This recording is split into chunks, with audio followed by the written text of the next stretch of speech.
Hello friends, it's Marvin Salcedo here with Salcedo Lawn, and if you've been watching my videos, you've been hearing us talk about get your pre-emergence down, and now that we've gotten our pre-emergence down, what do?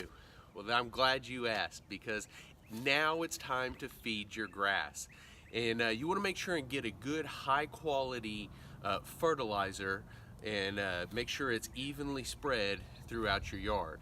And we use a 28-310 this time of year to help kick the grass off and make sure we get that good spring green up for your yard. So you may ask, well, how do I know if I'm getting a good high quality fertilizer? Well, a lot of ways is you get what you pay for. And you want to make sure that the fertilizer that you're buying, that it's of even size, because if they're not made in a plant that cares about their quality, you may have some pieces that are larger, some that are smaller, so that when your spreader throws it out, you may have some pieces that throw further and some that aren't, and it's not going to give you a good even spread throughout your yard.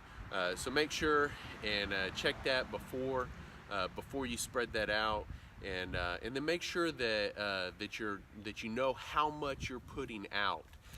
So on this 28-310 right here, the most important number to pay attention to is that first number, and that's number 28.